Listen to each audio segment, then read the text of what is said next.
Alright, today is Monday, September 24th, and I have some good news, and that's that from the beginning of August, I have been feeling normal. For a whole year and a half, I was feeling depressed every morning, just waking up and not wanting to get out of bed, and just my days were gray, and I'm sure it showed in the way I interacted with people, and it affected my life. And I don't think I'm a person who has a natural disposition to depression. I know that some people are clinically depressed, where it's more of like a chemical problem in their brain or something. But for me, it was just because of the circumstances of my life, and I had to get over these bad times. So, ever since August, yeah, I started to feel better, and it kind of climaxed. Like right around the end of July, beginning of August, man, that depression just climaxed, and it got pretty messy.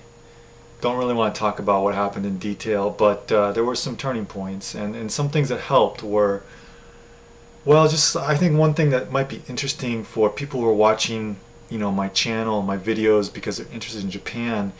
I think one thing that you should know is that, some people come here as tourists, or they come here to stay here for a year to work or whatever, and that's all fine and stuff, but I've been here for 13 years now, and for me, this is my life. This is all I know now. I don't know if you can imagine this, but like I have not lived in the United States for 13 years. So for me, when I go back to America, it's kind of like a foreign country to me. There's new words that I hear that I don't know what they mean, like new slang. There's just a lot of stuff. When I talk to my friends on the phone, my friends in America, they tell me about stuff. They have to teach me about America. So, this is my life right now, and I think you may have gotten the drift from other videos I've made that there's a very strong feeling of isolation here, and a part of me wants to blame that on Japanese people and the way that they view foreigners, but I have to be honest and say that half of the blame is on me, and part of that blame is just not even my fault, and it's not Japanese people's fault. It's just that I feel that one of the biggest hurdles here is just the language, and even though that I speak pretty well. Yeah, like I'll go into the locker room sometime at my gym, and there'll be some old guys standing around naked having these locker room conversations, and I'll be honest with you, I can't follow their conversations. And it's that reason, that I think the Japanese people don't feel comfortable enough with me to have those kind of conversations, that I can't really penetrate into the society and have really close Japanese friends. I can't have close Japanese friends with people who take me for who I am and accept me at the level I am right now in terms of the way I speak Japanese. I can make friends with those people. But my overall point is that just living here as a foreigner in Japan, and not being like a tourist or just here for 1 year, but really living your life here, is that you do feel a lot of isolation. Well, I shouldn't say you do, I should say I do, because these are my circumstances.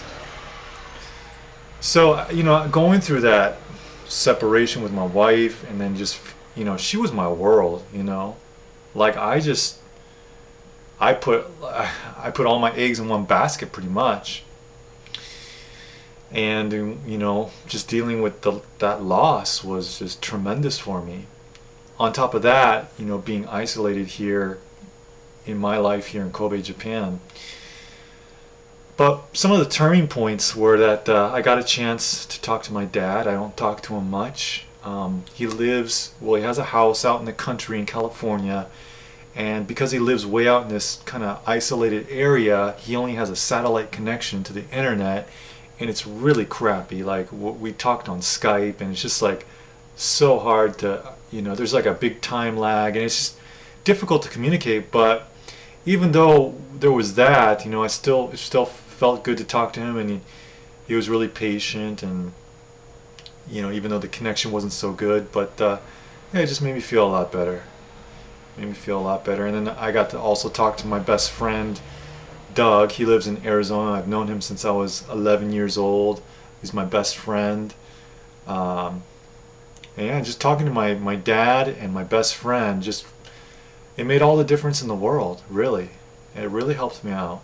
And after I talked to them, and I just realized that my wife is not going to come back. She has a new boyfriend, and I don't know, she has a new path for herself. That's what she created for herself, and I just had to accept that, and I did. And now I'm in a place where I can move on, and I wake up every morning now just feeling normal, and I I guess I like my life. I mean, I like it a lot more than being depressed every morning, that's for sure. And I'm looking forward to the future. And my wife said that I should find a new girlfriend, and didn't really like I didn't like it when she said that, because I thought that the reason she said that was because she actually felt guilty for getting a boyfriend, and so in order to assuage her guilt, she wanted me to get a new girlfriend. But you know what? I don't feel like getting a new girlfriend. I don't want a girlfriend. I mean, I was with my wife for 4 years, and before that, I had another girlfriend for 5 years with not much time in between. And for the first time in my adult life, I think I want to enjoy being single. I want to have lots of girlfriends and just be able to move amongst them. And not only girlfriends, I want guy friends too. It's like before I wasn't so open to having guy friends, but now I am. And I met some cool guys. A lot of guys that watch my videos contact me, and some of them I've been able to keep in touch with. And I don't know if you can call that a real friendship because we haven't met in person, but I do enjoy talking to them. With Japanese guys, it's a bit more of a challenge to make friends, I feel, and that's partially my fault because of the language problem. But as many negative things as I say about Japanese people, I'm still open. I'm still open to making new friends and getting over those cultural hurdles. I'm willing to try to understand. So I just thought I'd share the news with you, and I think I'm going to wrap this one up right here.